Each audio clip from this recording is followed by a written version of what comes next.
بسم اللہ الرحمن الرحیم. جرڈ یا جس کو گیسٹرو اسوفیجل ریفلکس ڈیزیز، یہ معدے کی اس بیماری کا نام ہے کہ جس میں معدے کا تیزاب خوراک سمیت نیچے سے اوپر خوراک کی نلی میں آ جاتا ہے.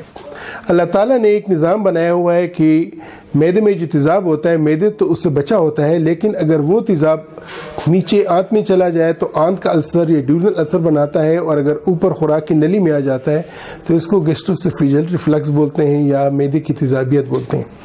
یہ ایک عام بیماری ہے اور عموماً 100 میں سے 25 سے 30% لوگوں کو یہ گیسٹروسوفیجل ریفلکس ڈیزیز کسی نہ کسی وقت ہو چکی ہوتی ہے.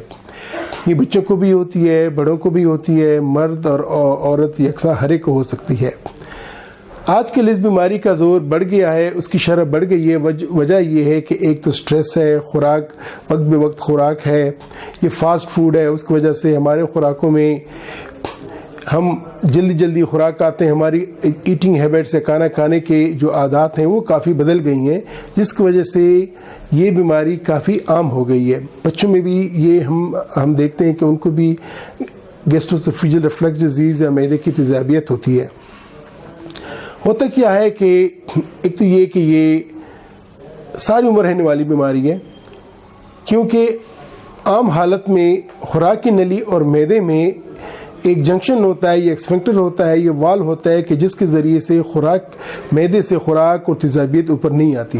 ان مریضوں میں وہ وال کمزور پڑ جاتا ہے، جس کی وجہ سے خوراک اوپر آتا ہے. دوسری وجہ سے یا اس کی دوسری وجہ یہ کہ موٹاپا بھی ایک اور وجہ ہے کہ جس کی وجہ سے خوراک ان لوگوں میں اوپر آتا ہے. تیسری وجہ کہ اگر آپ بہت زیادہ مقدار میں کھانا کھا لیں، اس کے بعد چہل قدمی نہ کریں، بیٹھ جائیں یا لیٹ جائیں، تو پھر بھی چانس ہوتا ہے کہ معدے کی خوراک کی تیزابیت اوپر آ جاتی ہے.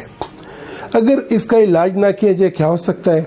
پیچیدگیاں بہت ہو سکتی ہیں. سب سے بڑی پیچیدگی یہ ہے کہ بار بار خوراک کی نلی میں اگر ایسڈ آتا ہے، تیزابیت آتی ہے، تو وہاں خوراک کی نلی کے نچلے حصے پہ زخم پڑ جاتے ہیں، جس کو ہم السر بولتے ہیں.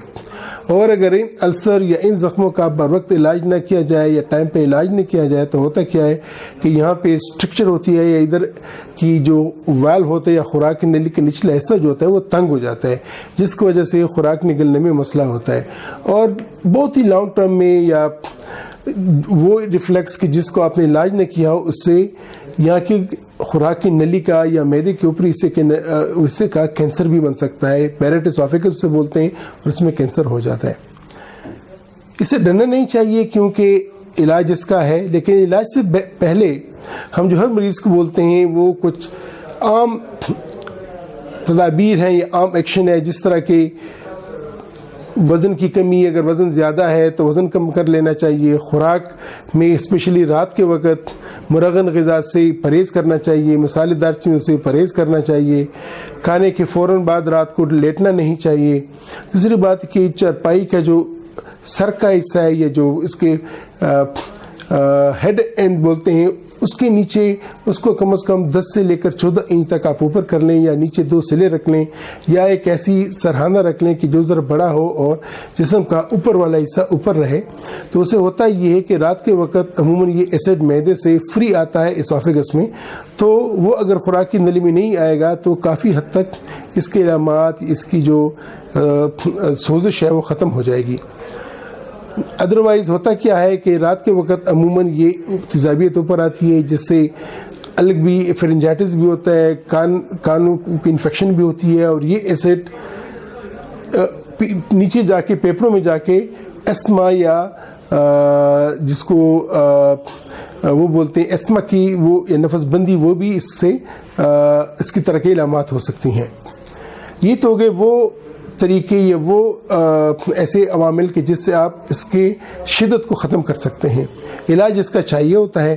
اس کے جو سب سے بڑا علاج ہے، سب سے اہم علاج جو سکون ہے، وہ پروٹون پمپ انہیبیٹرز یا PPIs اس کو بولتے ہیں، جس میں کہ مختلف ڈرگز ہیں. اومیپرازول ہے، لیسومپرازول ہے، اسومیپرازول ہے، پینٹاپرازول ہے، ربیپرازول ہے، مختلف دوائیاں ہیں.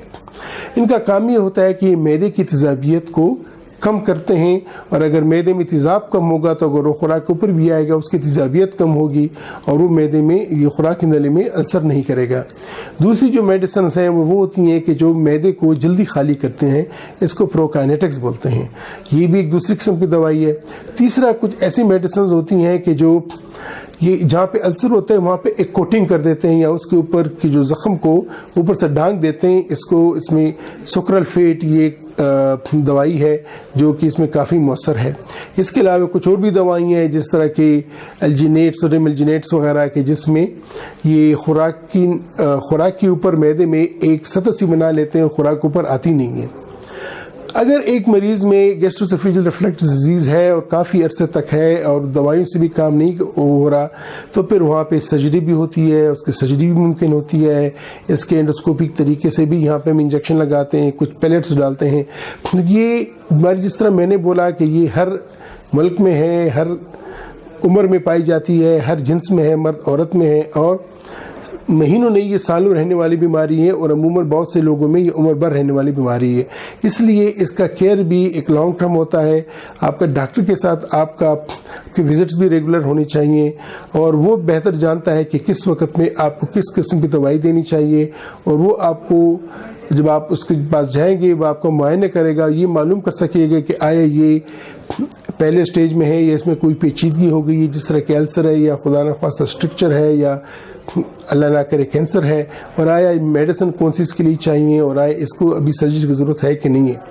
میرے خیال میں مجھے امید ہے کہ میرے اس باتوں سے آپ کو کافی آگاہی مل چکی ہوگی کہ گیسٹروسوفیجل ریفلکس ڈیزیز کیا ہے اور اس کو کیوں اہمیت دینی چاہیے، اس کے کون کون سے اثرات ہیں، اس کے کون کون سے وجوہات ہیں، ان میں کیا علاج ہوتا ہے اور ان سے کیسے بچا جانا چاہیے۔ شکریہ۔